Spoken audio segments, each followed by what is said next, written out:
Over the years of Lego city building, I've created busy town squares, bustling roads, and stunning shopping plazas, but I thought it's finally time to add a water hazard to the Lego city because I've always wanted to say, a man has fallen into the river in Lego City. Start the new rescue helicopter. I plan to add a picturesque canal right outside of the Natural History Museum.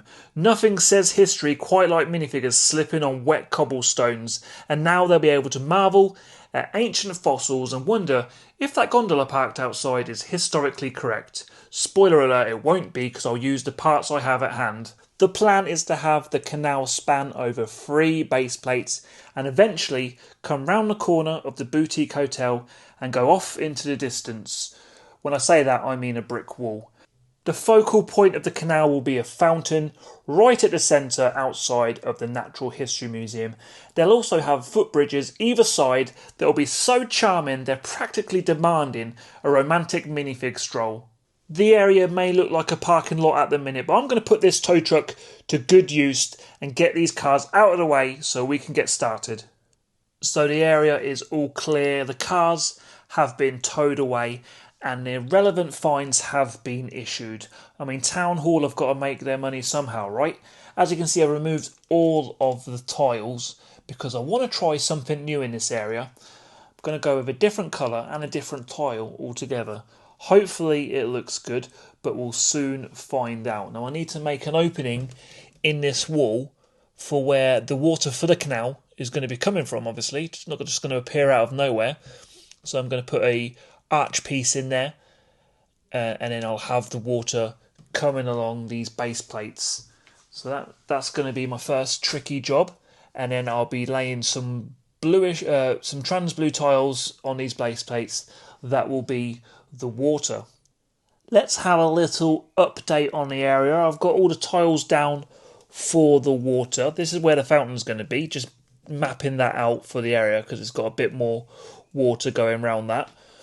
And also I've added the exit point of the water in the wall. So this is obviously where the water's coming from that raised area, which I think is a nice little addition. So yeah, I've mapped out the path of the canal. I've just added some tiles as if it was going to go round here, but I'm not sure how that's going to work with the wall of the canal because obviously it's going to be bricked in to give it that impression that the water is below the ground level. Obviously I've not got mills, so it's pretty hard to get that depth with it.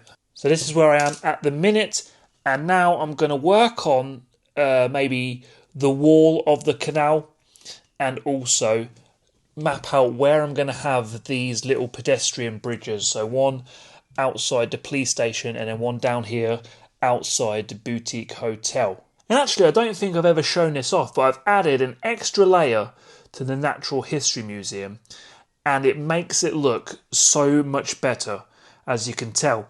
Before, I personally thought that the museum was way too short. It's great being a base plate and a half, so lengthwise it's incredible, but height-wise it just wasn't doing it for me, and I thought that it definitely needed that extra layer, so I was able to get one of those, and it looks absolutely fantastic. I've got an extra layer on the boutique hotel, and the police station was just that tall anyway. Always been a great modular building, being so tall, but having these 3 in a row like that looks absolutely fantastic. Hopefully having this new canal area outside of these 3 buildings is really going to complement them. Here is the first pedestrian bridge. It's all built up and in place, and I think that it looks really good.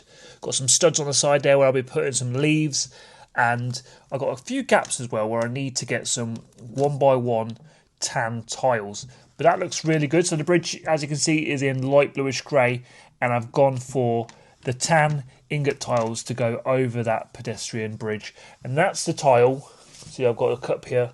That's the tile that I'm going to use for the sidewalks as well. So all of this area is going to be in tan ingot tiles. Hopefully it looks really good. I'm going to test it on a small section soon to see how it looks.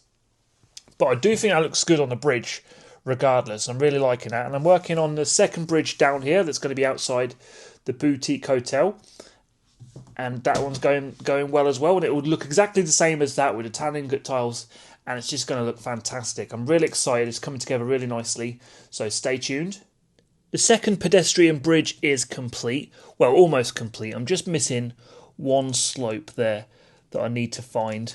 I should have one lying around somewhere, but for now I can't find it. And I've also added some masonry brick down that will act as the wall to the canal, and I'm really pleased with how this looks. Those bridges have come out really well, and they just add something different to this area. It's looking really good, and I'm very excited to carry on with this area. In the next update, I should hopefully be working on a fountain and just getting the canal area finished so that we can work on tiling the area and just adding some extra detail like trees, benches, and the most important thing, minifigures, because they're what make an area look really good in my opinion. So far so good on the new canal in the Lego City. I'm really pleased with the progress so far. I just think those bridges look absolutely fantastic. I'd love to know your thoughts on the new area, so drop them down in the comments, and also don't forget to like and subscribe, and we'll see you in the next videos. Take care.